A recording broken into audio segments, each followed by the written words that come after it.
Hi everyone. I'm hoping the wind isn't too loud in this video. It's quite windy here today. I just wanted to show you the mums. So this is really just a small section of my stock that I keep so that I can grow cuttings for everybody in the spring. And it's a mix of early, mid, and late blooming. And my dahlias have already been frozen for a while and they bit the dust, but the mums are just still going. And I just want to show you that is it possible to get blooms and stems of chrysanthemums before the end of October without having to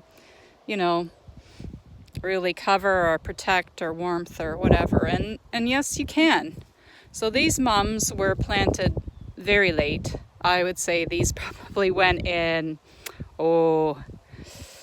last half of June, just because I was so busy with the dahlias. So they are late not only because of the, their normal blooming period, but they're late because I planted them late and they didn't get a chance to really bulk up. But I'm still seeing a lot of color. This, for instance, I think this is Daymark.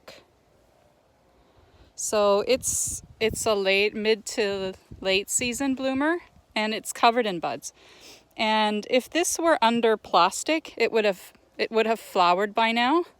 But even out in the open, look, it's beautiful. This is they tend to be shorter out in the field. This one here is about up to my waist, so maybe 3 feet, 4 feet. So they're getting tall. They're looking beautiful. This one is pot black. It's a purple reflex. It's actually kind of a darker color than it's showing right now. Lovely. But yeah, so is it possible? Yeah, it's very possible, I think, to get some good bloom out in the field, especially if you grow the earlier bloomers. That one, for instance, that's ginger nut. There's an early bloomer, Mary Brown Bridge. Karen Taylor.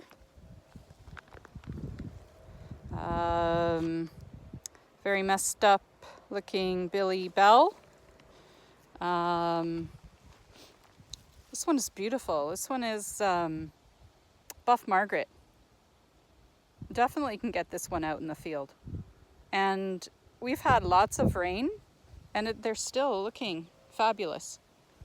That's one I'd recommend. Actually, a lot of them are looking really good, even though they've had rain. So, I think more people should give mums a try. I think they'd be surprised at how well they might do out in the field. Obviously, support them better than I have, because look at my path. It's not even a path anymore. Here's a bunch of salmon talbot. It's falling all over because I didn't support it.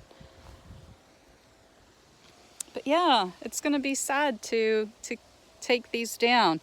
Well, actually, what's happening is we're going to be getting, I think, 0 overnight, Sunday night into Monday, in Orangeville. So that means it'll be colder at the plot. It'll be into the minuses at the plot. So what I'll do is I'll show you how these things look after they got that frost. This one is Seton J'adore. There's a flower here of it on the ground. Terrible. Covered in buds.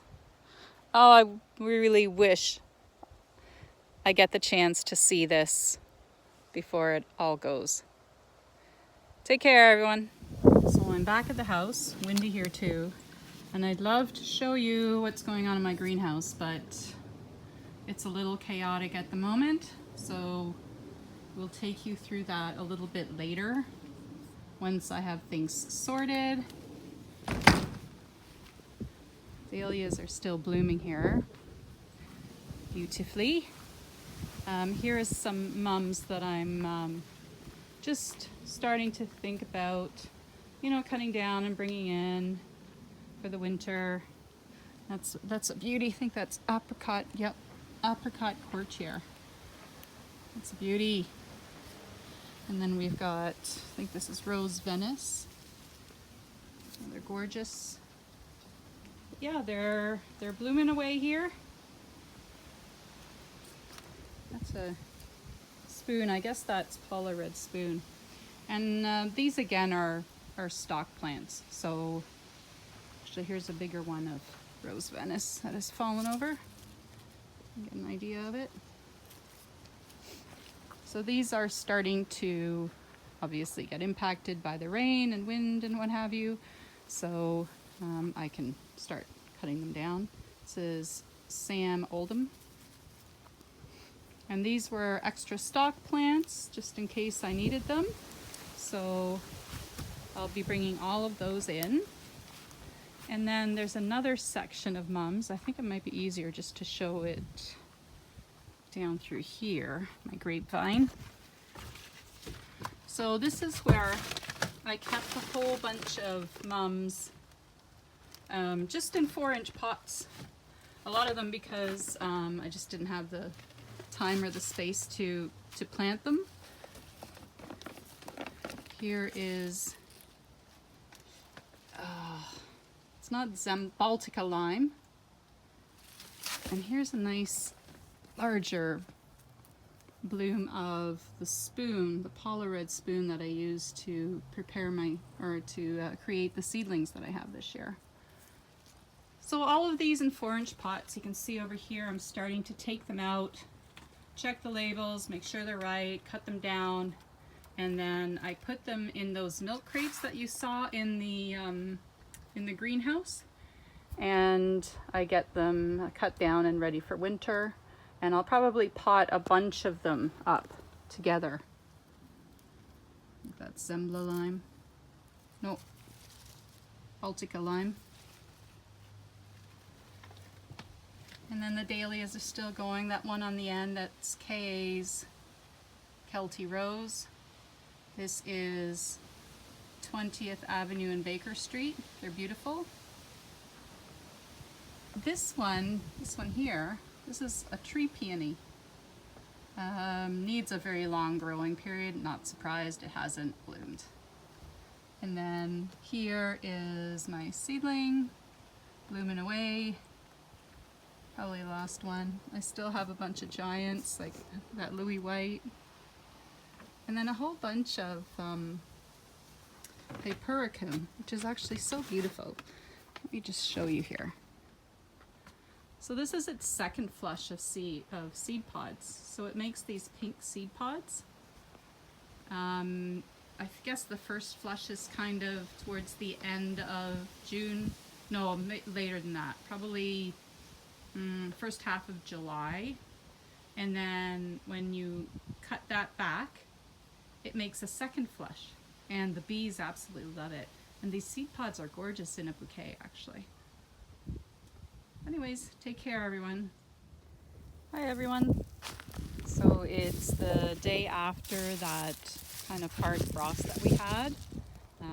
Definitely all the dahlias are done. And you can see what it did to the mums. The greens are like laughing it off. I would say it got somewhere between -2 and -5 probably out here. The greens are laughing it off, but the blooms are, you know, they're definitely, they're done. So I don't know about the buds, you know, if they're at this stage. I don't know what's going to happen. We'll see. I think I'm going to leave them. I don't think I'm going to cut them. I'm kind of curious to see what's going to happen to the buds. Some of them that are starting to open definitely got it too. But there you go. So somewhere between, I don't know, let's say -2 to -5 definitely going to impact the blooms on your mums if they're not under a cover of some sort.